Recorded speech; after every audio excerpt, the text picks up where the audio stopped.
ఢిల్లీ నుంచి హైదరాబాద్ చేరుకున్న కేంద్ర మాజీ విద్యాశాఖ మంత్రి ధర్మేంద్ర ప్రధాన్ బీజేపీ ఆందోళన అనంతరం విద్యాశాఖ మంత్రిగా రాజీనామా చేసిన తర్వాత మొట్టమొదటిసారిగా హైదరాబాద్లో ప్రైవేటు కార్యక్రమంలో పాల్గొనేందుకు శంషాబాద్ విమానాశ్రయం చేరుకున్న కేంద్ర మాజీ విద్యాశాఖ మంత్రి ధర్మేంద్ర ప్రధాన్ ఆయన రాకతో శంషాబాద్ ఎయిర్పోర్టులలో ఎలాంటి ఆందోళనలకు అవకాశం ఇవ్వకుండా భారీగా సిఎస్ఎఫ్ఎస్ బలగాలను మోహరించిన ఎయిర్పోర్టు అధికారులు ఎయిర్పోర్టు అవుట్ పోస్ట్ పోలీసులతో పాటు సిఐఎస్ఎఫ్ పోలీసుల భద్రత నడుమ ధర్మేంద్ర ప్రధాన్ హైదరాబాద్ తరలించిన పోలీసులు మీడియాతో మాట్లాడేందుకు నిరాకరిస్తూ నవ్వుకుంటూ ముందుకు బయలుదేరిన కేంద్ర మాజీ మంత్రి ధర్మేంద్ర ప్రధాన్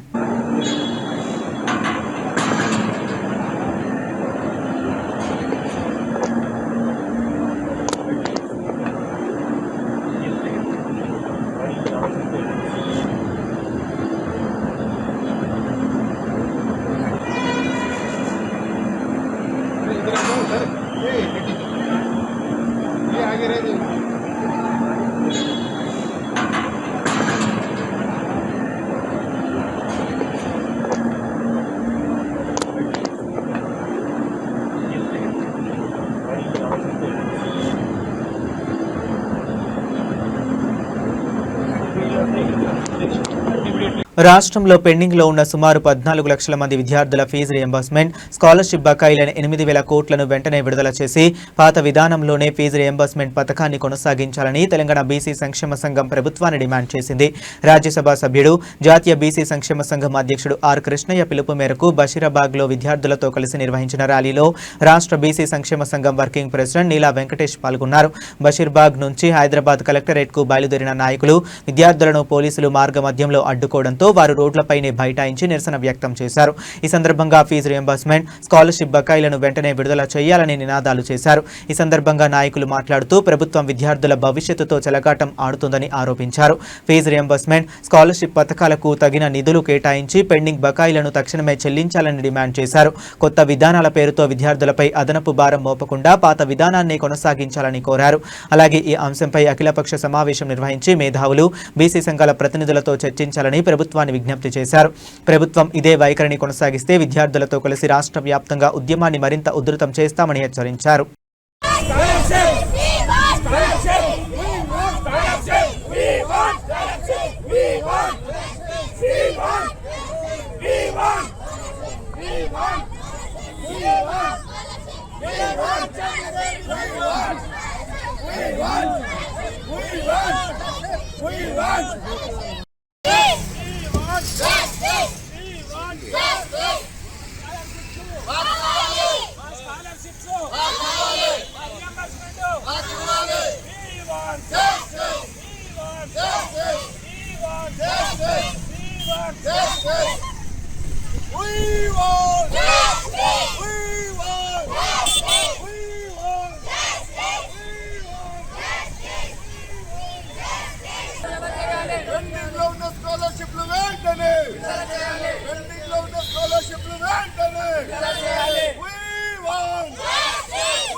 బీసీ సంక్షేమ సంఘం రాష్ట్ర వర్కింగ్ ప్రెసిడెంట్ ఈ రోజు పెండింగ్ లో ఉన్న 8,000 కోట్ల ఫీజు బకాయిలు విడుదల చేయాలని చెప్పి రాష్ట్ర వ్యాప్తంగా మరి బంద్ను కలెక్టరేట్ ఆఫీసులు అదేవిధంగా ఆర్డీఓ ఆఫీసులు ఎంఆర్ఓ ఆఫీసులు ముట్టడించడం జరిగింది.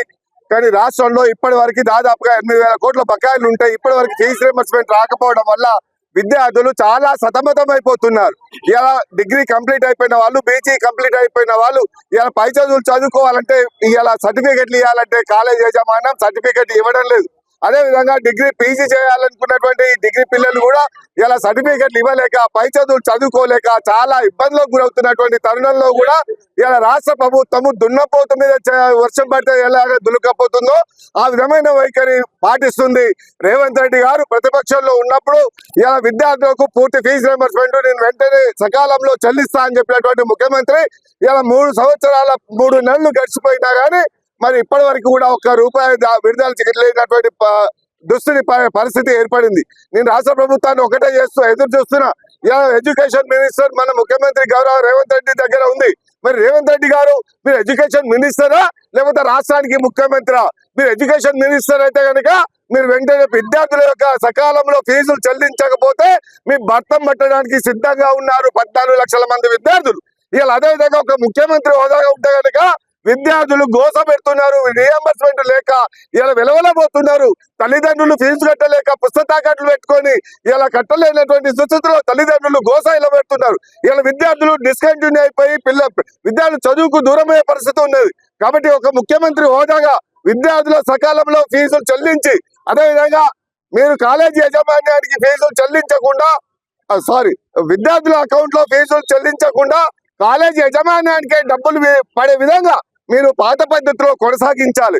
విద్యార్థుల అకౌంట్ లో పడడం వల్ల ఏమైతుందంటే విద్యార్థులు అవసరాలకు ఖర్చు పెట్టుకొని కాలేజీకి కట్టక ఇబ్బందులకు గురవుతారు, సర్టిఫికెట్లు ఇవ్వలేరు. కానీ మీరు రికవరీ యాక్ట్ పెట్టిండ్రు. రికవరీ యాక్ట్ ఎవరికి పెట్టాలి? రౌడీలకు, గూండాలకు, భూ కబ్జాదారులకు, బ్యాంకులలో లూటీ చేసే 100 కోట్లు లూటీ చేసే వాళ్ళకు రికవరీ యాక్ట్ పెట్టాలి. కానీ విద్యార్థులు చదువుకొని భారతదేశ భవిష్యత్తును తిరగరాసే సైంటిస్టులు అయ్యే వాళ్ళకు మీరు రికవరీ యాక్ట్ పెట్టారా? ఇదేనా ముఖ్యమంత్రి హోదాలో మీరు ఉండాల్సిన బాధ్యత? ఇదేనా విద్యార్థుల పక్షాన మీరు ఉన్నది? ఇదేనా పద్ధతి అని చెప్పి రాష్ట్ర ముఖ్యమంత్రి గారిని నేను హెచ్చరిస్తున్నా. బిడ్డ ఖబర్దార్, మీరు మంచి గౌరవ ముఖ్యమంత్రి. ప్రభుత్వ రైల్వే పోలీస్ ఆర్పీఎఫ్ సంయుక్తంగా వరుస చోరీలకు పాల్పడుతున్న పాత నేరస్తుని అరెస్ట్ చేశారు. నిందితుడి నుంచి 9,45,000 విలువ చేసే 63 గ్రాముల బంగారం స్వాధీనం చేసుకున్నారు. సికింద్రాబాద్ రైల్వే పోలీస్ స్టేషన్ పరిధిలో ప్రభుత్వ రైల్వే పోలీస్ ఆర్పీఎఫ్ సిబ్బంది సంయుక్తంగా చేపట్టిన తనిఖీల్లో అనుమానాస్పదంగా సంచరిస్తున్న లింబా రాథోడ్ అనే వ్యక్తిని అదుపులోకి తీసుకున్నారు. విచారణలో నిందితుడు సికింద్రాబాద్ రైల్వే పోలీస్ స్టేషన్ పరిధిలో 9 చోరీలు చేసినట్లు అంగీకరించాడు. కర్ణాటక రాష్ట్రంలోని యాదగిరి జిల్లాకు చెందిన నిందితుడు ప్రస్తుతం సికింద్రాబాద్ లో నివాసం ఉంటున్నాడు. ఆన్లైన్ క్రికెట్ బెట్టింగ్, మద్యం అలవాట్ల కారణంగా ఆర్థిక ఇబ్బందులు ఎదుర్కొని సులభంగా డబ్బు సంపాదించాలనే ఉద్దేశంతో రైల్వే ప్రయాణికులనే లక్ష్యంగా చేసుకుని చోరీలకు పాల్పడినట్లు దర్యాప్తులో వెల్లడైంది. రద్దీగా ఉండే రైల్వే స్టేషన్లు, నిర్లక్ష్యంగా ప్రయాణించే ప్రయాణికులను టార్గెట్ చేసుకుని వరుస చోరీలు చేసినట్లు పోలీసులు తెలిపారు.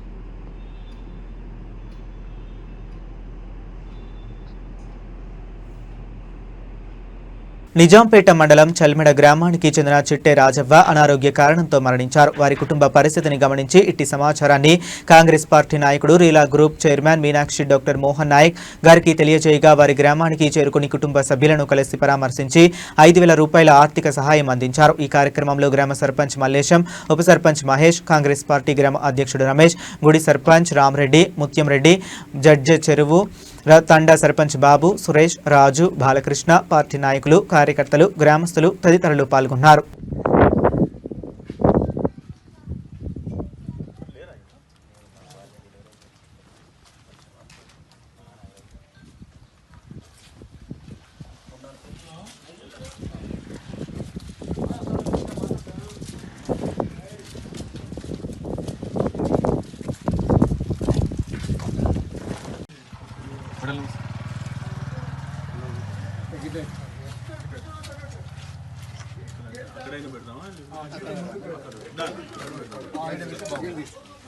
గత 3 రోజులుగా కురుస్తున్న భారీ వర్షాలకు మెదక్ మండలం రాయనపల్లి ప్రాజెక్టు డిస్ట్రిబ్యూషన్ కెనాల్ కూలిపోగా చెరువు కట్ట కూడా సగానికి పైగా దెబ్బతినడంతో 7 గ్రామాల ప్రజలు రైతులు తీవ్ర ఆందోళనకు గురవుతున్నారు. శుక్రవారం ఘటనా స్థలిని మాజీ deputy speaker Padma Devender Reddy BRS నాయకులతో కలిసి పరిశీలించి ప్రభుత్వ నిర్లక్ష్యమే ఈ పరిస్థితికి కారణమని తీవ్ర స్థాయిలో విమర్శించారు.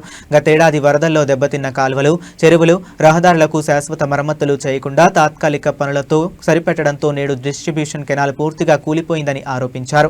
3 రోజుల వర్షాలకే కాలువ కట్ట, చెరువు కట్ట దెబ్బతినడం ప్రభుత్వ వైఫల్యాలకు నిదర్శనమన్నారు. రైతుల ప్రాణాలతో ప్రభుత్వం చెలగాటమాడుతుందని మండిపడ్డారు. ప్రాజెక్టు డిస్ట్రిబ్యూషన్ కెనాల్ ద్వారా సుమారు 2500 ఎకరాలకు సాగునీరు అందడంతో పాటు 7 గ్రామాలకు ప్రత్యక్షంగా, మరో 10 గ్రామాలకు పరోక్షంగా నీటి సరఫరా జరుగుతుందని తెలిపారు. ప్రస్తుతం కాలువ దెబ్బతినడంతో రైతుల భవిష్యత్తు ప్రశ్నార్థకంగా మారిందన్నారు.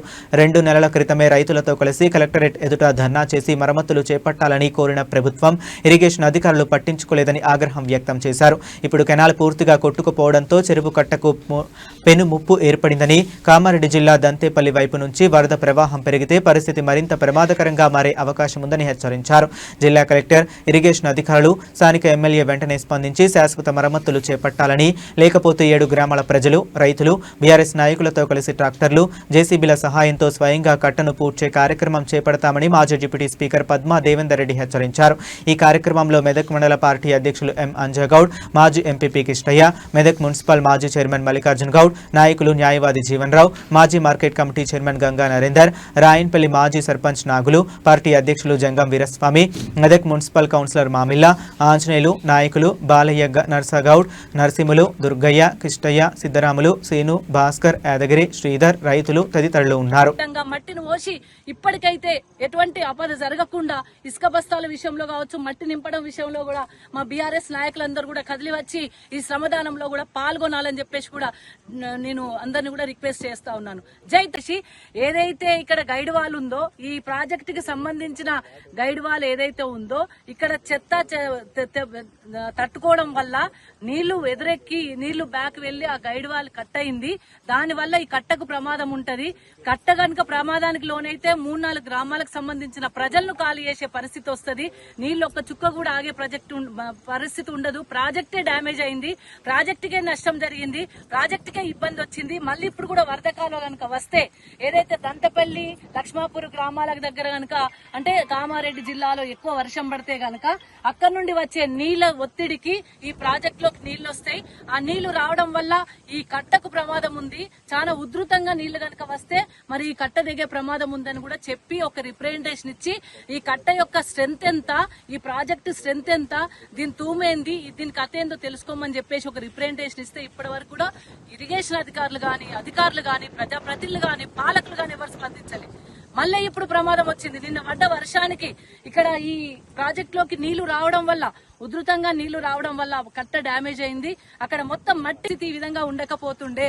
వర్షాకాలం వచ్చి వర్షాలు పడుతుంటే నీళ్లు వస్తుంటే ఇప్పుడు మట్టి పోస్తాం, శ్రమదానం చేస్తాం, లేకపోతే సంచులు వేస్తాం, ఇసుక బస్తాలు వేస్తాం, కట్టనాపుతాం. ఎక్కడికే లాపుతారు. ఎంత ఇబ్బంది అవుతుంది. ఏం చేస్తున్నారు అసలు పాలకులు? ఏం చేస్తున్నారు ఇక్కడ శాసనసభ్యులు? 2 నెలల క్రితం చేస్తే ఇది కనవలేదా? ఇక్కడ ప్రజలు కనవలేదా? ఇక్కడ ఇబ్బంది వస్తే కనబడతలేదా? కనీసం వర్షం వస్తే ఏం చేయాలో తెలియదు, నీళ్ళు వస్తే ఏం చేయాలో తెలియదు, నీళ్ళు రాకపోతే ఏం చేయాలో తెలియదు. ఏమి తెలియని శాసనసభ్యులు నన్ను ఇక్కడ నీళ్లు గింత కట్టదిగింది వచ్చి చూసులేదా? బట్టి కనీసం అక్కడ ఏం జరుగుతుందో తెలుసుకోవాల్సిన బాధ్యత లేదా? ఇక్కడ పాలకులకు లేదా? ఇరిగేషన్ శాఖ మంత్రి గారికి లేదా? ఇంత ఇబ్బందికరమైన పరిస్థితులు వచ్చినాయి. అంటే కట్ట దిగుతుంది, ప్రమాదం ఉందంటే కూడా పట్టించుకున్న నాదు లేదు. డక్టు పోయింది, ఏదైతే ధోని తెగిపోయింది, 7 గ్రామాలకు నీళ్లు రావంటే కూడా పట్టించుకుంటోలేరు. ఇరిగేషన్ అనేది దెబ్బతింటుంది. కేసీఆర్ కాలంలోనేమో ఇరిగేషన్, చెరువులు, కుంటలు బాగు చేసి మిషన్ కాకతీయ తెచ్చి అదేవిధంగా కాళేశ్వరం ప్రాజెక్టులు కట్టి పంట పొలాలకు నీళ్లు ఇచ్చిందేమో కేసీఆర్ అయితే, నీళ్లు కనీసం వాటిని ప్రమాదం ఉంది, ఇబ్బంది ఉంది, నీళ్లను ఆపాలే, లేకపోతే అక్కడ కట్టలు తెగుతున్నాయనే ప్రమాదం ఉందని, ప్రజలకు ఇబ్బంది ఉందని చెప్పినా పట్టించుకునే నాదులు లేడు. అందుకే ఈ రోజు మేము డిమాండ్ చేస్తా ఉన్నాం, వెంటనే ఇరిగేషన్ అధికారులు స్పందించాలి. ఇక్కడ తాత్కాలికంగా కాదు, పర్మనెంట్ పనులు చేయాలి. పర్మనెంట్ పనులు చేస్తేనే ఈ కట్ట అవుతుంది తప్ప తాత్కాలికంగా 500 ఇసుక బస్తాలు వేసడో లేకపోతే 500 మట్టి పోస్తేనో మళ్ళీ ఎప్పట్లాగానే అవుతుంది. ఉధృతంగా గనుక వరద వస్తే, ప్రాజెక్టు గనుక పొంగి పొర్లితే ఇక్కడ ఇబ్బందికరమైన పరిస్థితులు ఎదుర్కోవాల్సి వస్తుంది. కాబట్టి ఇప్పటికైనా ఈ కట్ట యొక్క స్ట్రెంత్ ను బట్టి ఇక్కడ ఏం చేయాలనో పర్మనెంట్.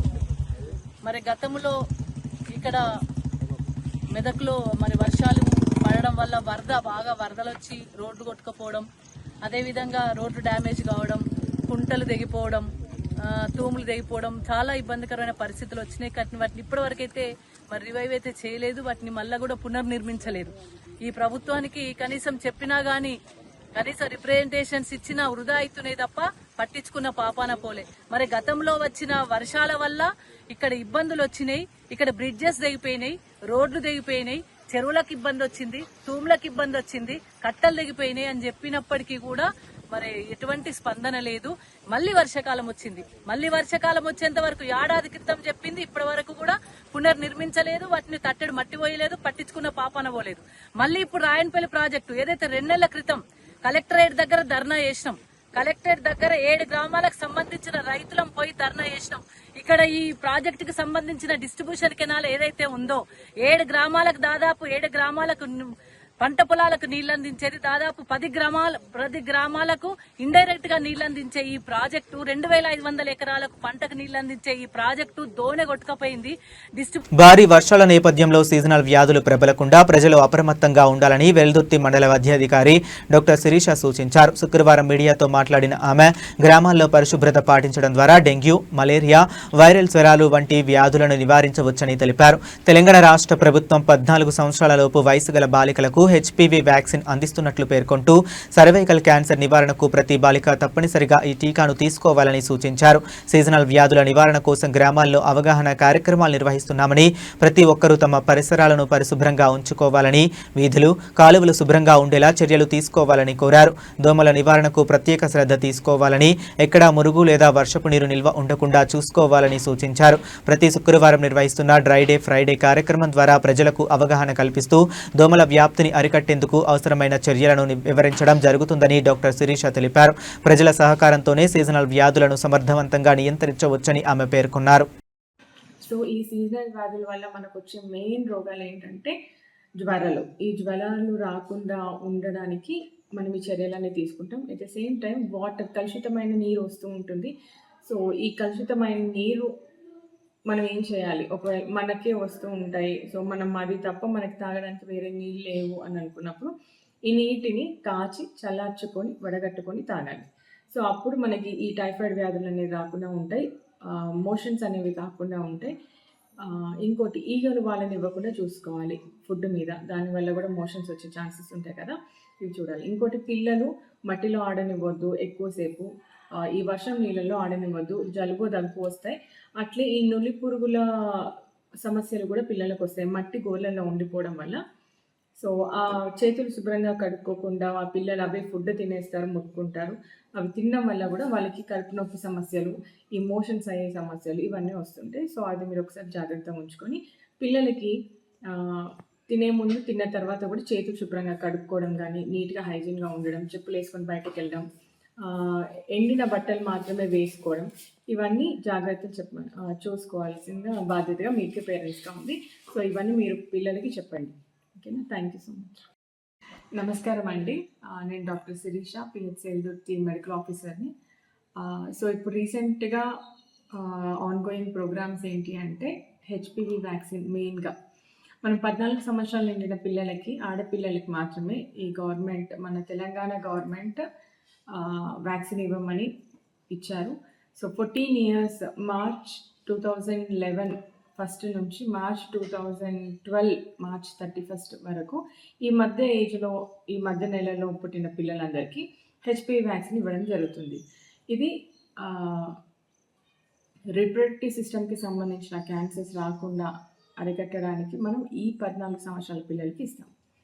సో దయచేసి ఎవరైనా పిల్లలు మిస్ అయి ఉంటే, ఎవరైనా పేరెంట్స్ నాట్ విల్లింగ్ అని ఉంటే కనుక ఖచ్చితంగా మీరు ఒక్కసారి దాని గురించి అవగాహన తెలుసుకొని, ఏమైనా డౌట్స్ ఉంటే కూడా మీరు పిహెచ్సికి రావచ్చు, మేము దీని గురించి క్లియర్గా ఎక్స్ప్లెయిన్ చేస్తాము.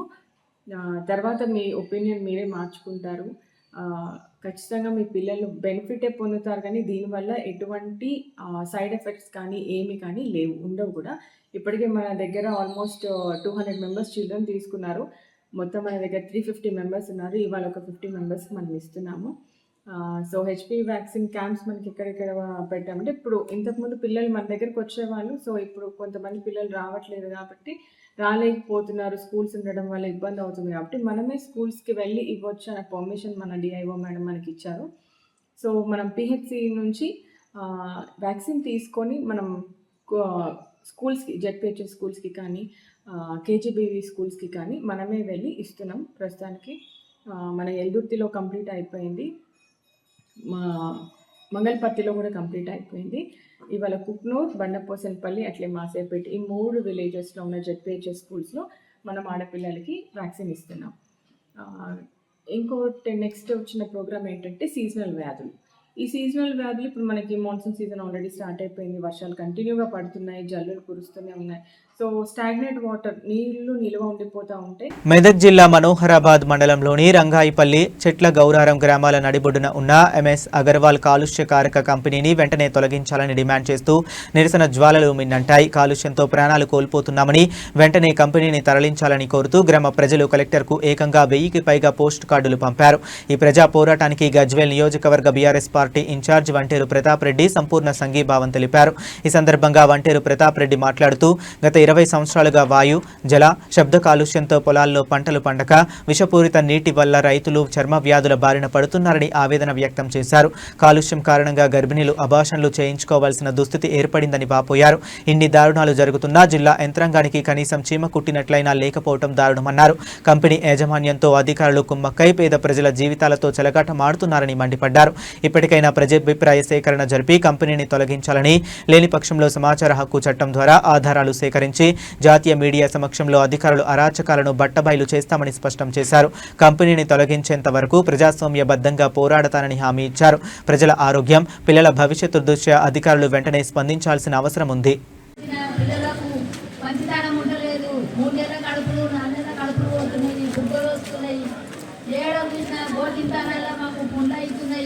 మా కళ్ళు మొత్తం కళ్ళు పోతున్నాయి. మాకు ఒక పిల్లనియమని పోయినా కానీ మీ రంగాయపల్లం పిల్లనియమని 3 రోజులే మనగొట్టు పిల్ల ఖాయమైనాక కూడా ఎత్తుపోయింది సార్. మీ ఊళ్ళో పిల్లలు మంచిగా ఉండలేరు కానీ మాకు పెళ్ళిళ్ళు అయితే కూడా ఇబ్బంది ఉంది, అన్నింటికి ఇబ్బంది ఉంది సార్. మాకు ఒక్కొక్క ఆడపిల్లకు 3 మాటల కడుపులు పోతున్నాయి సార్. 3 నెలలు 4 నెలలు కడుపులు పోయినా కొద్ది ఏడ్చేటోడు వేస్తున్నాం, చూస్తున్నాం సార్. వాడకట్టుకు అయితే మస్తు ఇబ్బంది ఉంది మా ఊళ్ళో రంగాయపల్లె గౌరవం. కలెక్టర్ గారు మన రంగాయపల్లి బాగా అర్థం చేసుకోవడం ఇక్కడికి రావాలి. ఎందుకు వస్తారు కలెక్టర్ మేడం? రావాలి కదా. అదే కంపెనీకి గత సెక్యూరిటీ ఉంది, గతకాలం బ్రహ్మాండంగా వచ్చింది మేడం. అదేవిధంగా మనం బాధలు ఒక్కరికి సపోర్ట్ 100 మంది సపోర్టింగ్గా 100 మంది కావాలన్నా కలెక్టర్ మేడంకి ఒక కంపెనీ కావాలన్నా, 2 ఊళ్ళు కావాలన్నా, 2 ఊళ్ళ మంది కావాలన్నా, అది అర్థం చేసుకోవాలి కలెక్టర్ మేడం. మా ఊరికి ఖచ్చితంగా రావాలని నేను కోరుచున్నాను. అదేవిధంగా ఏ పార్టీ ఏది ఎక్కువ ఉన్నా, ఎవరు మనసులో ఏది ఉన్నా కానీ మన ఊరికి వచ్చేవారు కదా, మనమందరం ఏకమైనప్పుడే దేశభక్తుల మన భారతదేశంలో ఈ కంపెనీ మన మండల లెవెల్, డిస్టిక్ లెవెల్ ఈ కంపెనీ ఎలగొట్టాలని మన రంగాయపల్లి గౌరవం ఇంతమంది ఉన్నారని చెప్పి వాళ్ళ దగ్గర మనం కూడా పేరు తెచ్చుకుందామని కోరుచున్నాను. ఈ కంపెనీ ఎంత విధానా పోతే మనం అంత మంచుకుంటాం. ఈ కంపెనీ కాకుండా వేరే ఇంకో స్పిన్నింగ్ మిల్ వేసుకొని అందులో 100 మంది బతుకుతారు. వాళ్ళ కంపెనీ మినాంచిపేట ఉంది, అందులో ఒక 100 మంది బతుకుతారు. దాని నుంచి ఎటువంటి ప్రాబ్లం లేదు. మన ఊళ్ళకి అందరికి పని దొరుకుతుంది కాబట్టి అలాంటి కంపెనీ వేసుకొని, ఈ కంపెనీ మాత్రం 100% చెప్తున్నా, వద్దని చెప్తున్న కంపెనీ చాలా బాధ ఉంది. ఎందుకంటే ఊర్లో ఏ ఊరు అంటే రంగాయపల్లి అనగానే అక్కడ కంపెనీ ఉంది, అక్కడ ఏంది అక్కడ పిల్లలు వేయాలంటే మేమేటు పోవాలి. నువ్వు ఎక్కడికి వెళ్ళి వచ్చేది బతుకుతుంది, మేమేటు పోవాలి.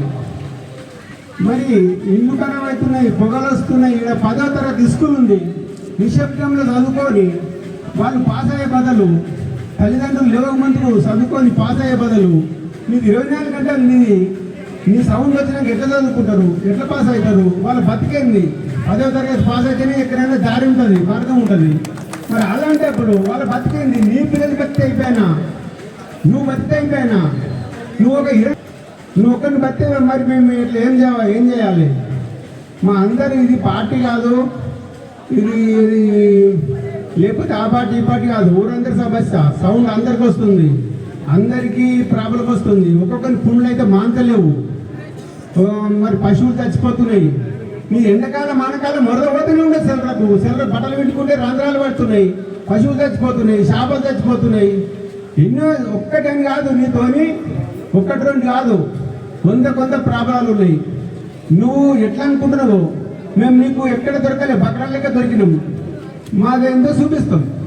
నువ్వు ఎటు వాళ్ళు నువ్వు ఒక కరోనా లెక్క అయిపోయినావు. మేము కరోనా లెక్క, నువ్వు కరోనా ఎంత కరోనా, మన మనిషి కరోనా తరిమి కొట్టలేదా? అలాంటి నేను పనిచేస్తే 2 గ్రామాల ప్రజలు ఆరోగ్యం బాగుంటుంది. నా ఒక్క కొడుకు అయినా 2 గ్రామాల ప్రజలకి అయినా. మీరు ఆలోచించండి. ఎప్పుడైనా ఎవరైనా అనొచ్చు, ప్రధానమంత్రి నువ్వు కూడా డబ్బులు తీసుకున్నావు. ఎనీ టైం ఏ రోజైనా నేను ఏ పక్కమ్మలు పెట్టుకొని మన దగ్గర రూపాయి ముట్టలేదని గుడి మీద చెప్పడానికి రెడీ. నేను బతికిన రోజు ఇవాళ రేపు చెప్తున్నాను. ఇవాళ నుంచి నేను బతికినన్ని రోజు వాడి దగ్గర వాడి సొమ్ము అంటే అది పాముతో సమానం. వాడు అనుభవం చేస్తే వాడు దరిద్రుడి ఉండకూడదు, మంచిగా చింతి అంటే వానికి వీనికి కట్టబెడుతుండే, వానికి వీనికి పంచాయతీ పెట్టి పోతే పీడ వేసింది. అందుకే నేనేమంటున్నా అంటే ఇవాళ పోస్ట్ కార్డులు వేస్తున్నాం. మీరు టైం ఇస్తే ఊరు మొత్తం ఉండాలి. డిస్ట్రిక్ట్ మీడియా అన్ని టీవీ ఛానల్ పిలిస్తే ఆ ఫ్యాక్టరీ మీద డ్రోన్ పెడతా, ఫ్యాక్టరీ మొత్తం తీపిస్తా. రంగాయపేటలో ప్రజలంతా నిండా నిలబడి ఆ డ్రోన్ వచ్చినప్పుడు ఈ ఫ్యాక్టరీ మాకొద్దు కలెక్టర్ గారు అని చెప్పి అందరం గట్టిగా గోల చేయాలి. ఇది మళ్ళీ కలెక్టర్ పంపిస్తాం. ఇట్లా కూడా రాలేదు కలెక్టర్ చేయడా, తడాగా ఏందో చూపిస్తాం. పోలీస్ స్టేషన్ ఉంటే 2-3 వేల మందితో ధర్నా చేస్తాం. కేసులు పెట్టకపోతే మనం కాంప్లైంట్ ఇచ్చినాక ఎంఎస్ అగర్వాల్ మీద పోలీస్ స్టేషన్ లో కేసులు పెట్టాలి, మనం అరెస్ట్ చేయాలి, జైలు పంపించాలి. పంపించకపోతే ఈ పోలీస్ స్టేషన్ కూడా ధర్నా చేస్తాం.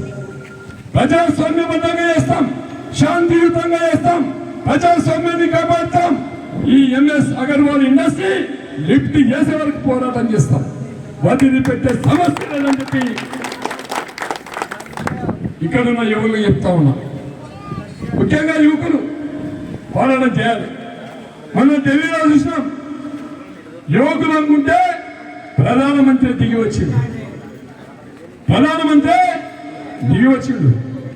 చేపించి ఇంటికి అడ్డగ్రం భూమి దానం చేపిస్తామన్న గవర్నమెంట్ వచ్చినాక ఇంటికి అడ్డగ్రం భూమి ఫ్రీగా ఇప్పిస్తాం. ₹1 పెట్టాల్సిన అవసరం లేదు. ఎవరైతే బాగా పనిచేస్తారో రిజిస్టర్ పెడదాం, సంతకాలు పెట్టించుకుందాం. వాళ్ళు ఎవరైతే బాగా పనిచేస్తారో ఈ ఫ్యాక్టరీ తీసినాక ఈ ఫ్యాక్టరీకి డబ్బులు గవర్నమెంట్ ప్రకారం డబ్బులు గవర్నమెంట్ తో ఇప్పించి రంగాయపల్లె గ్రామంలో ఉన్న ప్రతి ఇంటికి, చెట్ల కాలంలో ఉన్న ప్రతి ఇంటికి అద్దెకరం భూమి ఇప్పించే బాధ్యత నేను తీసుకున్నాను. ఇది మాట్లాడించడం కాదు, ఇది తమాషా కాదు, చేస్తేనే ప్రతాప్. జాతీయ రహదారులపై జరిగే రోడ్డు ప్రమాదాలను అరికట్టడంలో మరియు గోల్డెన్ అవర్లో బాధితుల ప్రాణాలను కాపాడడంలో హైవే వెంబడి ఉన్న డాబాలు, హోటళ్లు, రెస్టారెంట్ల యాజమాన్యాలు కీలక పాత్ర పోషించాయని మెదక్ జిల్లా ఎస్పీ డివి శ్రీనివాసరావు ఐపీఎస్ పిలుపునిచ్చారు. జిల్లా పోలీస్ కార్యాలయంలో నిర్వహించిన ప్రత్యేక అవగాహన సమావేశంలో మాట్లాడిన ఆయన రోడ్డు భద్రతను ప్రతి ఒక్కరూ సామాజిక బాధ్యతగా గుర్తించాలని స్పష్టం చేశారు. జిల్లాలోని 255 కిలోమీటర్ల మేర ఉన్న 7 జాతీయ రహదారులపై నిరంతరం వాహనాలు రాకపోకలు సాగిస్తుంటాయి. నిద్రలేమితో 8 నుంచి 10 గంటలు కంటిన్యూగా వాహనాలు నడిపే డ్రైవర్లను గుర్తించి విశ్రాంతి తీసుకునేలా హోటళ్ల సిబ్బంది ప్రోత్సహించాలని ఎస్పీ సూచించారు.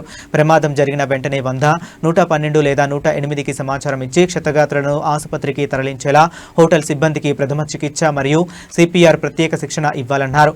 ప్రమాద బాధితులకు పీఎం రాహత్ పథకం కింద 1.5 లక్షల వరకు క్యాష్లెస్ చికిత్స అందుతుందని, బాధితులను కాపాడిన వారికి రహ్వీర్ పథకం కింద 25,000 రూపాయల నగదు ప్రోత్సాహకం ఇస్తారని ఎస్పీ వివరించారు.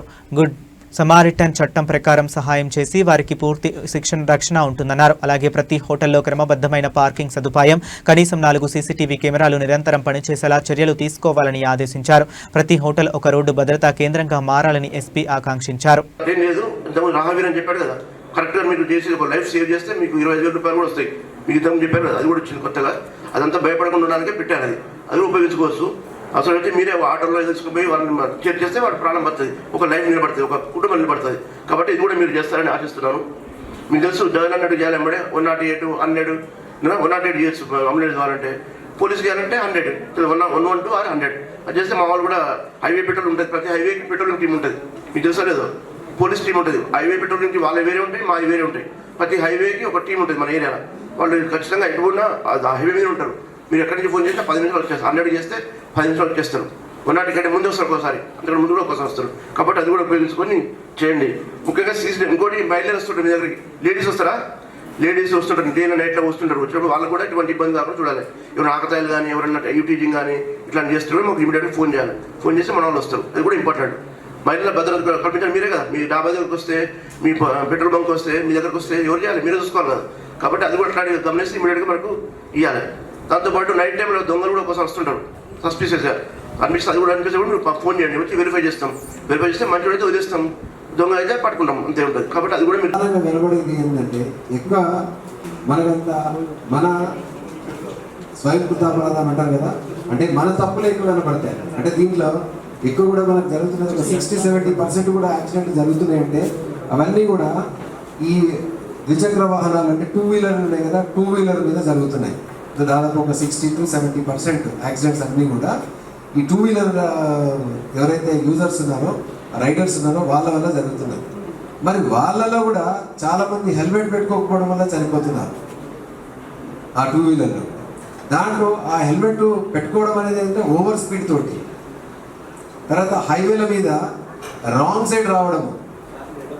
మీరు ఇక్కడ చూస్తే ఏంటంటే ఒక కక్కుడుతూ ఉంటుంది జనాలందరికీ కూడా. ఏంటంటే లాంగ్ డిస్టెన్స్లో ఎందుకు పోవాలా, తర్వాత మనం ఇంకా షార్ట్ కట్లో వెళ్ళిపోవచ్చు కదా అని అనుకుంటాం. ఆ షార్ట్ కట్ అనేది దానికి అది ప్రాణాల మీదకి వస్తుందన్న విషయాన్ని అప్పుడు ఆలోచన చేయడు.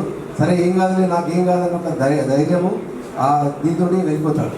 కానీ మీరు చూడండి, రోడ్ క్రాస్ చేస్తున్నప్పుడు హైవే మీద, తర్వాత మనకు వడియాలము, తర్వాత ఇట్లాంటి కొన్ని జంక్షన్స్ ఉన్నాయి కదా, ఆ హైవే మీద ఉన్న జంక్షన్స్ ఏంటంటే రోడ్ అప్రోచ్ రోడ్ నుంచి హైవే మీదకి రావడము, లేకపోతే హైవే నుంచి ఏంటంటే రైట్ టర్న్ తీసుకునే క్రమంలో అక్కడ నుంచి వెహికల్ స్పీడ్గా వస్తుంటుంది. ఆ వెహికల్ స్పీడ్ని ప్రాపర్గా అసెస్మెంట్ చేయకుండా చనిపోయిన దాఖలాలు చాలా ఉన్నాయి. దీంట్లో ఇప్పుడు చాలా కూడా చెప్తారు ఏంటంటే, మనము రోడ్డు మీద పోయేవాళ్ళు అంటే ఎవరు ముందు పోతే ఎవరు వెనక్కి వెళ్ళి రావాలి, తర్వాత ఎవరికి రెస్పెక్ట్ చేయాలి అనేది కూడా ఉంటుంది. అంటే ఒక సూత్రం కూడా ఉంటుంది. అంటే ఫస్ట్ హైవే మీదకి ఒక ఆయన వస్తుంటాడు, స్పీడ్గా వెహికల్ వస్తుంటాడు, అప్రోచ్ రోడ్ నుంచి పోతుంటాడు. లేకపోతే ఏదైనా కేసు అయిపోయినప్పుడు, యాక్సిడెంట్ అయిపోయినప్పుడు మేము ఎవరి మీద కేసు చేస్తాం తెలుసా? అంటే ఇందిరమ్మ ఇండ్ల పథకం పేరుతో కాంగ్రెస్ ప్రభుత్వం పేద ప్రజలతో వ్యాపారం చేస్తుందని కంటోన్మెంట్ బోర్డు మాజీ ఉపాధ్యక్షులు జె రామకృష్ణ తీవ్రంగా ఆరోపించారు. మహేంద్ర హిల్స్లోని తన కార్యాలయంలో నిర్వహించిన విలేకరుల సమావేశంలో మాట్లాడిన ఆయన, ప్రభుత్వం అమలు చేస్తున్న విధానాలు, టీమ్స్, ఆసుపత్రి భద్రత మరియు బోనాల ఉత్సవాలకు కంటోన్మెంట్ ప్రాంతానికి జరుగుతున్న తీవ్ర అన్యాయంపై ఘాటు వ్యాఖ్యలు చేశారు. ఇందిరమ్మ ఇండ్ల మంజూరు కోసం ముందుగా 10,000, తర్వాత 6 లక్షల వసూలు చేయటాన్ని రామకృష్ణ తప్పుబట్టారు. 10 ఫ్లోర్ల నిర్మాణంలో 6 లక్షలు కడితే పేదలకు దక్కే నెట్ ఏరియా కేవలం 4 నుంచి 5 గజాలేనని, అంటే గజానికి 1,50,000 వసూలు చేస్తున్నారని విమర్శించారు. కోర్టు వివాదాల్లో ఉన్న సర్వే నెంబర్లు 844/1 7/4లలో ఇళ్ల నిర్మాణం ఎలా చేపడతారో మంత్రి పొంగులేటి శ్రీనివాసరెడ్డి, సీఎం రేవంత్ రెడ్డి సమాధానం చెప్పాలని డిమాండ్ చేశారు. మరోవైపు మోదీ ప్రభుత్వం అనుమతులతోనే టీమ్స్ ఆసుపత్రి రూపుదిద్దుకుంటుందని పేర్కొన్న ఆయన, సీవరేజ్ వ్యవస్థ పూర్తయిన తర్వాతే ఆసుపత్రి ప్రారంభించాలని స్పష్టం చేశారు. అలాగే సనత్ నగర్, సికింద్రాబాద్ ఆలయాలకు లక్షల్లో నిధులిస్తూ కంటోన్మెంట్ గుళ్లకు కేవలం 15,000 నుంచి 30,000 ఇస్తూ వివక్ష చూపుతున్నారని, దీనిపై ఇన్ఛార్జి మంత్రి పొన్నం ప్రభాకర్ జవాబు చెప్పాలని డిమాండ్ చేశారు. కంటోన్మెంట్ ప్రజల హక్కుల కోసం పోరాటం కొనసాగిస్తామని జె రామకృష్ణ హెచ్చరించారు. వైఖరి ఏ విధంగా ఉందంటే, యథా రాజా తదా ప్రజ అన్నట్టు కేవలం బిజినెస్ మ్యాన్లు మంత్రులుగా చలామణి అవుతున్నారు. ఈరోజు మరి పొంగులేటి శ్రీనివాసరెడ్డి గారు ఏదైతే ఇందిరమ్మ హౌసింగ్ స్కీమ్ చేయడం జరిగిందో, అది ఒక business man state wide development చేద్దామని ఉద్దేశంతో చేసిండ్రు. అంతేగాని పేద ప్రజలకు ఇల్లు ఇద్దాం, బెనిఫిషరీస్కి ఇల్లు లేని వాళ్ళకి ఇల్లు ఇద్దామని లేదు. వాళ్ళు స్టేట్ వైడ్ ప్రాజెక్ట్స్ చేద్దామనే ఉద్దేశంలో మరి ఈ విధంగా చేయడం జరిగింది. ఈరోజు వాళ్ళు పెట్టిన ప్రతిపాదన ఏముంది? ఉదాహరణకు మనం మహేంద్ర హిల్స్ తీసుకుందాం. టెక్నికల్గా అది కంటోన్మెంట్ నియోజకవర్గమే కాదు, సర్వే నెంబర్ 844/1 అంటే అది మల్కాజిరి, మేడ్చల్ మల్కాజిరికి వచ్చే ప్రాంతం. మరి ఏ విధంగా కంటోన్మెంట్ లో 480, మరి ఓడిపోయిన వాళ్ళు ఏ విధంగా అక్కడ హౌసింగ్ స్కీమ్ చేయగలుగుతారు? ఒకవేళ 844/1 అయితే మల్కాజ్గిరి చెందిన ప్రాంతంలో కంటోన్మెంట్ ప్రజలకు ఏ విధంగా ఇవ్వగలుగుతారు? దీని మీద మరి ఈరోజు పొంగులేటి శ్రీనివాసరెడ్డి గారు స్పష్టత ఇవ్వాల్సిన అవసరం ఉన్నది. మరొకటి, ఇంతవరకు ఏ గవర్నమెంట్ ఉన్నా, గతంలో పోని కాంగ్రెస్ గవర్నమెంట్ ఉన్నా కానీ, ఏ గవర్నమెంట్ ఎంత పనికిరాని గవర్నమెంట్ ఉన్నా కూడా పేద ప్రజలతో వ్యాపారం ఎవరు చేయరు. ఈ రోజు వాళ్ళు డిజైన్ చేసిన స్కీమ్ లో మొదటిగా 10,000 కట్టి అప్లికేషన్ పెట్టుకోవాలి. ఇల్లు అలాట్ అయితే 6 లక్షలు ఇవ్వాలి. 6 లక్షలకి ఇది ఇచ్చే ఇల్లు సైజ్ ఏంటంటే 400 SFT. దాంట్లో ఇప్పుడే నాకు తెలిసిన విషయం ఏంటంటే 10 ఫ్లోర్స్, నేను 6 ఫ్లోర్లు అనుకున్నా, 10 ఫ్లోర్లు కడుతున్నారు. 10 ఫ్లోర్లు కడుతుంటే వాళ్ళకు వచ్చే నెట్ ఏరియా అన్డివైడెడ్ షేర్ ఎంత ఉంటుంది? 4 గజాలు లేకపోతే 5 గజాలు ఉంటుంది. 4 గజాలు అంటే 1,50,000 పెట్టి, 1,50,000 రూపాయలు పెట్టి. రెండోది, నేను ఇటీవల ఇద్దరు పనికిరాని పార్టీలను చూసిన. ఒక దిక్కు కాంగ్రెస్, ఒక దిక్కు టీఆర్ఎస్. వీళ్ళంతా కలిసి పోయాడ టిమ్స్ హాస్పిటల్ కాడ ఫ్యాషన్ షోలు చేస్తున్నారు. ఆయన ఫ్యాషన్ షో చేసినాడు, ఈయన చేసినాడు ఆయన. ఒకడు కొబ్బరికాయ అంటుండు, ఒకడు గుమ్మడికాయ అంటుండు. వాస్తవానికి శాంక్షన్ ఇచ్చింది నరేంద్ర మోడీ గారి ప్రభుత్వం. టీఆర్ఎస్ గవర్నమెంట్ దానికి ప్రపోజల్ పెట్టింది. కానీ రాష్ట్రపతి నిలయం వెనుకనే ఉంది, ఆనుకునే ఉంది ఇంచుమించారు. దాంట్లో అన్కండిషనల్ శాంక్షన్ ఇచ్చింది నరేంద్ర మోడీ గారి ప్రభుత్వము. ఆర్మీ అధికారులు ఒప్పించి 22వ సంవత్సరం టిమ్స్ కట్టాలంటే మీరు దాదాపు 1000 పడకల 500 పడకల మీరు ఏమైనా కట్టుకోండి, కానీ మీ సివరేజ్ అవుట్లెట్ ఉందో అది మా కంటోన్మెంట్ ప్రాంతంలో మొత్తం మీరు ఇంప్రూవ్మెంట్ చేయాలంటే టిమ్స్ నుంచి కంటోన్మెంట్ ప్రాంతం దాకా మీరు తీసుకుపోయి నియర్ బై జిహెచ్ఎంసీ అవుట్లెట్ లో కలపాలా. అంటే జిహెచ్ఎంసీ ప్రాంతంలో కాదు, జిహెచ్ఎంసీ అవుట్లెట్ ఉంటుంది కదా, అక్కడ దాకా మీరు యూజీడీ డెవలప్ చేయాలా, బాక్స్ డ్రైన్ డెవలప్ చేయాలని కండిషనల్ శాంక్షన్ పెట్టిన ఏకైక వ్యక్తిని నేను. దాని కింద మీకు చెప్తున్నా, నేను అందరి పార్టీలకు పిలుపునిస్తున్నా, మీరు ఈ పని చేయండి. ఎందుకంటే టిమ్స్ హాస్పిటల్ వస్తే సంతోషం, ఇన్ఫ్రాస్ట్రక్చర్ డెవలప్మెంట్ అనేది జరగాలి. చిత్తశుద్ధి ఉంటే మీరు ఆ అవుట్లెట్ కూడా కట్టండి. ఇంతవరకు పని స్టార్ట్ కాలేడా అది చూడాలా. బాధ్యత గల మనుషులు కంటోన్మెంట్ ప్రాంతానికి నష్టం కాకుండా చూసుకోవాలా. ఏదో మీరు ఫ్యాషన్ షో చేసి నేను కొబ్బరికాయ కొడతా, ఇంకోటి వచ్చి నేను గుమ్మడికాయ కొడతా అంటే నడవదు. అందరు కలిసికట్టుగా రండి. నేను అదే విధంగా ఈటల రాజేందర్ గారికి అప్పీల్ చేస్తున్నా, మా ఎంపీ కాబట్టి అన్న మీరు కూడా రండి. మీరు వచ్చి ఇక్కడ హెల్త్ మినిస్టర్తో మాట్లాడండి, స్టేట్ గవర్నమెంట్తో మాట్లాడి ఈ యొక్క యూజీడీ ప్రాజెక్ట్ కంప్లీట్ అయిన తర్వాతనే దీని ఇనాగ్రేషన్ కావాలని చెప్పండి. లేకపోతే కంటోన్మెంట్ ప్రాంత ప్రజలు తీవ్రంగా నష్టపోతారు. మరీ ముఖ్యంగా జనప్రియ హౌసింగ్ కాలనీ కానివ్వండి, అయ్యప్పస్వామి టెంపుల్ ఇంకా దిక్కు అంతా కూడా లోతట్టు ప్రాంతం. ఇప్పటికీ ఆడ రైల్వే ట్రాక్ పక్కన నేను అనేక సంవత్సరాల నుంచి పోరాటం చేస్తున్న కంటోన్మెంట్ ప్రాంతానికి న్యాయం కావాలని. నేను ఈరోజు పొన్నం ప్రభాకర్ గారిని అడుగుతున్నా, మీరు ఇప్పుడు గుడ్లకు చెక్కులు ఇస్తున్నారు. కంటోన్మెంట్ ప్రాంతంలో దాదాపు 200 పైన గుడ్లు ఉన్నాయి. మా ప్రాంతానికి గత అనేక సంవత్సరాలుగా అన్యాయం జరుగుతుంది. మాకు 50 లక్షలు 55 లక్షలు, మొన్న దాదాపు 70 లక్షల దాకా వచ్చినాయి. ఎవ్రీ ఇయర్ కొంచెం 10% పెంచుకుంటూ పోతున్నారు. కానీ మీరు అదే సనత్నగర్ నియోజకవర్గం చూడండి, సికింద్రాబాద్ నియోజకవర్గం చూడండి, వాళ్ళకి గుడ్లు దాదాపు 100, 125 ఉన్నాయి. కానీ వాళ్ళకి దాదాపు 2 కోట్ల రూపాయలు పేమెంట్ పోతున్నది. ప్రతి ఒక్క గుడికి అక్కడ మినిమం 1,00,000 రూపాయలు పోతున్నాయి. మరి మా ప్రాంత ప్రజలు ఏం తప్పు చేశారు? కంటోన్మెంట్ ఒక రిజర్వ్ కాన్స్టిట్యుయెన్సీ అన్న మీరు ఈ విధంగా మా మీద చిన్న చూపు చూస్తున్నారు. మేము అనేక సందర్భాల్లో చెప్పినాం. అప్పుడు మా గురువు సాయన గారు ఉన్నప్పుడు ఆయనను కూడా నిలదీయడం జరిగింది. మరి ఈరోజు నేను పొన్నం ప్రభాకర్ గారిని అడుగుతున్నా, మీరు ఏం చేస్తున్నారు? న్యాయం చేయండి. ఒక కాన్స్టిట్యున్సీకి ఒక తీరు, ఇంకో కాన్స్టిట్యున్సీ ఇంకో తీరు కాదు. మీ అలాట్మెంట్ ఉన్నప్పుడే మీరు హైదరాబాద్ జిల్లా ఎండోమెంట్స్ అధికారులతో కూర్చోండి, లేకపోతే ఎండోమెంట్స్ కమిషనర్తో కూర్చోండి, అందరికి యూనిఫామ్ ఇవ్వండి. మా గుళ్ళేమో 20,000, 15,000, 20. కన్నవాళ్లే చేయి విడిచిన ఒక మనిషి మాత్రం నేనున్నాను అంటూ అండగా నిలిచాడు. కూకట్పల్లి నుంచి మానవత్వం చాటిన ఘనత ఇది. రాజకీయాలకు అతీతంగా మానవత్వంతో స్పందించిన ఒక నిస్సహాయ వృద్ధురాలి జీవితంలో వెలుగు నింపిన వడ్డేపల్లి రాజేశ్వరరావు సేవా భావాన్ని స్థానికులు ప్రశంసిస్తున్నారు.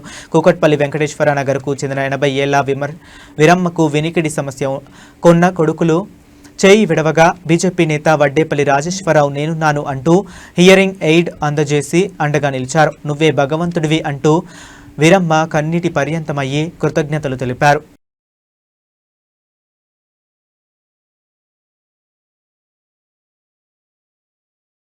జేఎన్టీయూ రిజిస్ట్రార్గా నియమితులైన ప్రొఫెసర్ జయలక్ష్మిని కొనసాగిస్తూ ఆమెను తొలగించే ప్రయత్నాలను ప్రభుత్వం వెంటనే విరమించుకోవాలని బీసీ సంక్షేమ సంఘం జాతీయ అధ్యక్షుడు జాజుల శ్రీనివాస్ గౌడ్ డిమాండ్ చేశారు. హైదరాబాద్ బషీర్బాగ్ ప్రెస్ క్లబ్లో నిర్వహించిన సమావేశంలో ఆయన మాట్లాడుతూ తెలంగాణలో కులగణన నిర్వహించినప్పటికీ బీసీలకు తగిన సామాజిక రాజకీయ ప్రాతినిధ్యం కల్పించలేదని విమర్శించారు. జేఎన్టీయూ తొలి మహిళా రిజిస్ట్రార్గా బాధ్యతలు చేపట్టిన ప్రొఫెసర్ జయలక్ష్మిపై 45 రోజుల్లోనే కుట్రలు జరుగుతున్నాయని ఆరోపించారు. బీసీ మహిళకు అన్యాయం జరుగుతుంటే ప్రభుత్వం బీసీ ప్రజాప్రతినిధులు స్పందించాలని కోరారు. 24 గంటల్లో ఆమెను తొలగించే ప్రయత్నాలను విరమించుకోవాలని, లేని పక్షంలో ఉస్మానియా విశ్వవిద్యాలయంలో రౌండ్ టేబుల్ సమావేశం నిర్వహించి ఆగస్టు 3న జేఎన్టీయూను వేలాది మందితో ముట్టడిస్తామని జాజుల హెచ్చరించారు. మీనాక్షి నటరాజన్ ఇన్ఛార్జ్ పెడతారు. ఒక మహిళను గొంతుకొస్తారా? ఒక ప్రతిభను పాత్ర పెడతారా? అంటే బీసీ కులాలలో పుట్టడమేమి పాపం అయిపోయిందా? బీసీ కులాలలో పుట్టడమేమి నేరం అయిపోయిందా? అంటే మేము బీసీ కులాల కాకుండా ఏ రెడ్డినో ఏ రావునో లేకపోతే ఇంకో సామాజిక వర్గాలు పుడితేనే మాకు ఇవాళ ఎలిజిబిలిటీ వస్తుందా? అందుకోసమే మేము 24 గంటల సమయం ఇస్తున్నాం. మీరు తక్షణమే మీ కుట్రలని, జేఎన్టీయూ రిజిస్ట్రార్ను తొలగించే కుట్రలని తక్షణమే విరమించుకోవాలి. ఖబర్దార్, హెచ్చరిస్తున్నాం. అగ్గి రాజేస్తాం రాష్ట్రాల్లో. బిడ్డ ఏమనుకుంటారో? రాష్ట్ర బంద్ ఎట్ట చేసినాం? మొన్న రాష్ట్ర బంద్ ఎట్ట చేసినాం? కాక్రోజ్ ఉద్యమం ఎట్ట నడిచింది? జంజీ ఉద్యమం ఎట్టొచ్చింది? ఈ ఉద్యమాలు వస్తూ కూడా మీకు సిగ్గు వస్తలేదా? మీకు ఏమాత్రం సిగ్గు అనిపిస్తలేదా? ఈ ఉద్యమాలు వస్తుంటే కూడా మీరు ఏమనుకుంటారో అందుకోసం 24 గంటల సమయం ఇస్తున్నాం. 24 గంటల తర్వాత ఓయూలో ఉస్మానియా యూనివర్సిటీలో అన్ని విద్యార్థి యువజన ఎస్సీ ఎస్టీ బీసీ మైనార్టీలతోటి రౌండ్ టేబుల్ సమావేశం పెడతాం. ఆ తర్వాత 3వ తారీఖు నాడు అప్పటి కూడా రౌండ్ టేబుల్ సమావేశం తర్వాత కూడా మీరు పాజిటివ్ నిర్ణయం రాకపోతే 3వ తారీఖు నాడు సోమవారం వేల మందితోటి జేఎన్టీయూని ముట్టడిస్తాం. బరాబర్ ముట్టడిస్తాం. ఎంతమందిని అరెస్ట్ చేస్తూ వచ్చాయి, ఎంతమందిని అడ్డుకుంటావు అడ్డుకో. రాష్ట్ర వ్యాప్తంగా పిలిపిస్తాం. మొత్తం రాష్ట్రం అంతా బీసీలు ఎక్కడికక్కడ చెలో జేఎన్టీయూ పిలిపిస్తాం. ఎక్కడ ఉన్న బీసీలంతా వేల మంది జేఎన్టీయూకు రావాలి. అక్కడే కూర్చుంటాం, అక్కడే వంట వార్పు పెడతాం, ఆయనే బయట ఇస్తాం. ఏం చేస్తారో, ఎంతమంది అరెస్ట్ చేస్తారో, ఎంతమంది కేసులు పెడతారో చూసుకుందాం. ఇక బిడ్డ ఓట్ల కోసం మా దగ్గర రారా? మళ్ళీ బీసీ అనే జపం చేస్తే మిమ్మల్ని రాజకీయంగా బొంద పెడతాం ఏమనుకుంటున్నారు? కాంగ్రెస్ పార్టీ ఉన్నటువంటి బీసీ మంత్రులను కూడా నేను హెచ్చరిస్తున్నా. మీ మంత్రి పదవుల అలంకారం కోసం కాదు, బీసీ బిడ్డలకు అన్యాయం జరుగుతుంటే బీసీ జాతికి. శ్రీ ఉజ్జయిని మహాకాళి అమ్మవారిని సీఎం రేవంత్ రెడ్డి సతీమణి గీతారెడ్డి అమ్మవారికి మొక్కులు చెల్లించుకొని సమర్పించుకున్న గీతారెడ్డి దర్శన అనంతరం ఆలయ అర్చకులు తీర్థ ప్రసాదాలు అందజేశారు.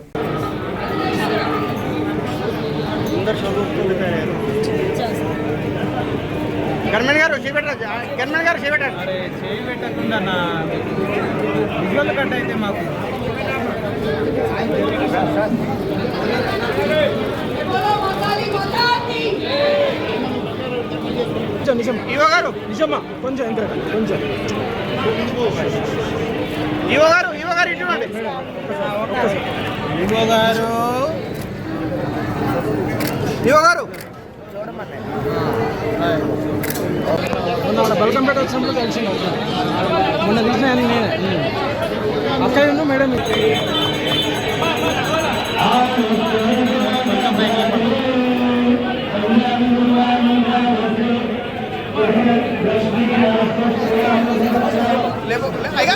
లేపకు ఇప్పుడు లేపుకో.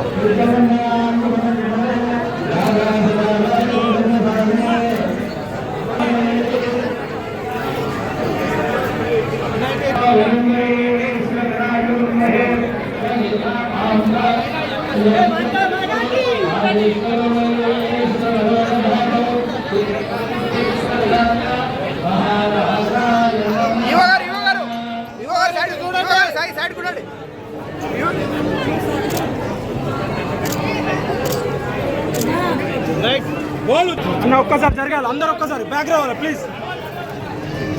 అందరూ ఇవ్వసారి దగ్గర జరగాలి, ఇటు చూడాలి మేడం, ఇక్కడ చూడాలి.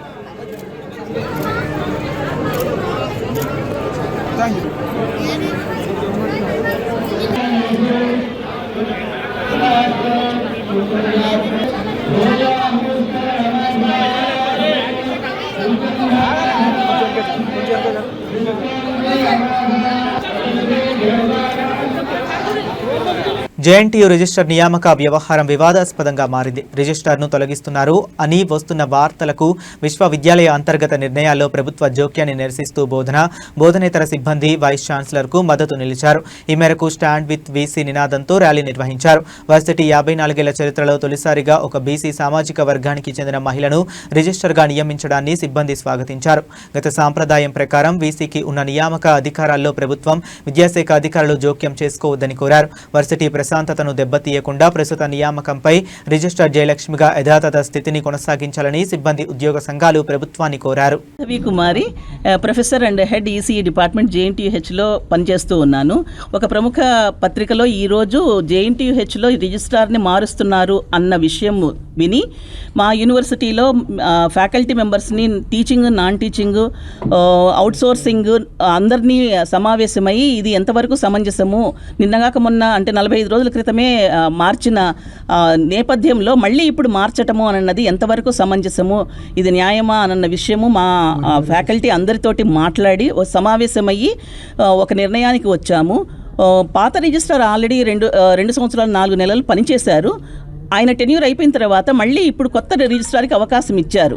ఇప్పుడు మేము సంఘీభావం తెలుపుతూ ఉన్నది ఒక వ్యక్తికో లేకపోతే అక్కడ వైస్ ఛాన్సలర్కో కాదు, యూనివర్సిటీ డెవలప్మెంట్ గురించి ఆలోచన చేసి యూనివర్సిటీ డెవలప్మెంట్ ప్రకారంగానే కంటిన్యూ చేయాలి అన్న ఉద్దేశంతోనే మేము చేస్తూ ఉన్నాం తప్ప ఒక వ్యక్తికి గురించి మేము ఏమీ సపోర్ట్ చేయటం లేదు. ఈ నేపథ్యంలో ఈ రిజిస్ట్రార్ కంపల్సరీగా కంటిన్యూ చేయాలి అని మా వైపు నుంచి, మా అందరి వైపు నుంచి వీసీ గారికి వినతి పత్రం కూడా సమర్పించినాము. ఇందులో ఈ వినతి పత్రంలో మా అందరి సంఘీభావాన్ని తెలుపుతూ గవర్నమెంట్ ఈరోజు మార్నింగ్ పేపర్లో వచ్చిన న్యూస్ చూసి మేమందరం వైస్ ఛాన్సలర్ గారిని కలిసి జరుగుతున్న పరిణామాలను తెలుసుకొని యూనివర్సిటీలో మొన్ననే 45 రోజుల క్రితమే ఒక బీసీ మహిళా ప్రొఫెసర్ని యూనివర్సిటీ చరిత్రలోనే మొట్టమొదటిసారిగా రిజిస్ట్రార్గా చేయడం జరిగింది. అప్పుడే ఆమెకి మళ్ళీ తప్పించి గతంలో 2.5 సంవత్సరాలు పనిచేసిన ప్రొఫెసర్ని రిజిస్ట్రార్గా కట్టబెడుతున్నారన్న న్యూస్తో మేమందరం కంగారు పడి వీసీ గారితో కలిసి ఆ తర్వాత మా అసోసియేషన్ లీడర్షిప్లో కలిసి అందరం మాట్లాడుకొని వీసీ గారికి మా సంఘీభావాన్ని తెలియజేయడం జరిగింది.